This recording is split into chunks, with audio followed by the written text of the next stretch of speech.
अवैध दारू विरोधात बातमी केल्याने पत्रकाराच्या अपहरणाचा प्रयत्न ग्रामस्थांनी वाचवले। गावातील अवैध दारू विक्री विरोधात बातमी प्रकाशित केल्याच्या रागातून एका पत्रकाराचे अपहरण करण्याचा धक्कादायक प्रयत्न नांदेड जिल्ह्यात उघडकीस आला आहे। पत्रकाराला जीवे मारण्याची धमकी देण्यात आली आहे, मात्र कुटुंबीय आणि ग्रामस्थांनी धाव घेतल्याने मोठा अनर्थ टळला।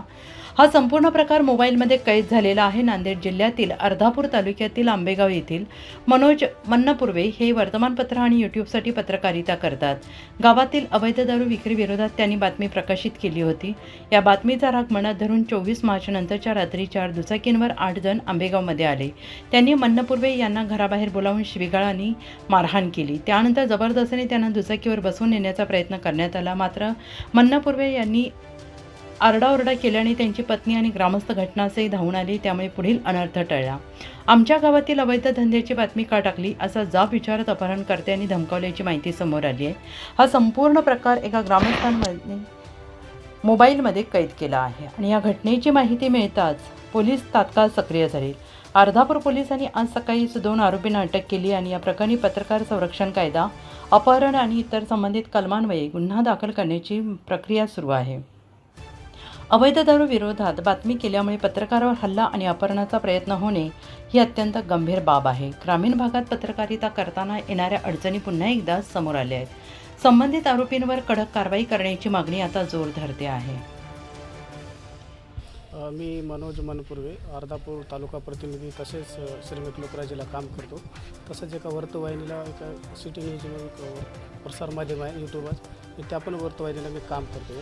आणि मी काल 24 रोजी कालच्या 24 मार्च रोजी मी एक बातमी प्रसारित केली होती। डीजे बंद आणि दारूमध्ये दारू विषयावर रोष व्यक्त म्हणून गायकवाड्याचा कायम आहे, बातमी छापली होती।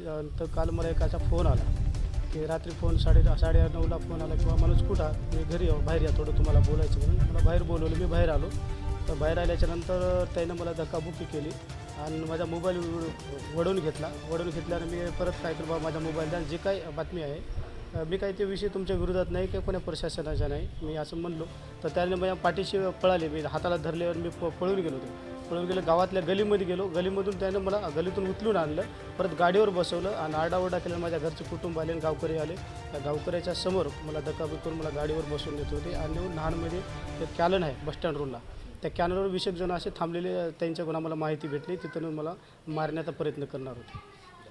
काय मागणी आहे आता माझी अशीच मागणी आहे सर, मी यासारखे असे अनेक पत्रकार आहेत, मी चांगल्या पद्धतीने काम ग्रामीण भागामध्ये कामं करतात, यांनावर असे अन्याय अत्याचार असे होत असल्यानं खरंच पत्रकारिता आम्ही कशा पद्धतीने करावी आणि पत्रकाराला कुठेतरी शासनानं न्याय मिळवून देण्याचं काम करा आणि त्या गुन्हेगारावर योग्य ते कारवाई करावी। असेच 4 ते 5 जण होते, 4 गाड्या आल्या आणि दोनदा मला गाडीवर उचलून गाडीवर बसवलं, तर मी अजून घोडी मारून बाजूला निघालो।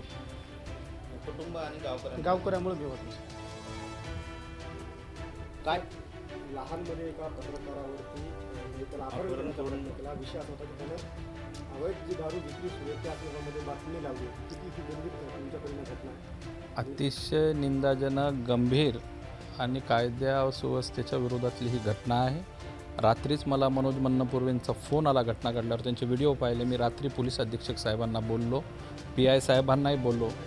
याच्यात समाधानाची गोष्ट हीच आहे की 2 आरोपींना अटक झाले, बाकीच्याही आरोपींना अटक झाली। आज मी त्यांच्यासाठीच पोलीस निरीक्षक साहेबांना भेटायला आलो।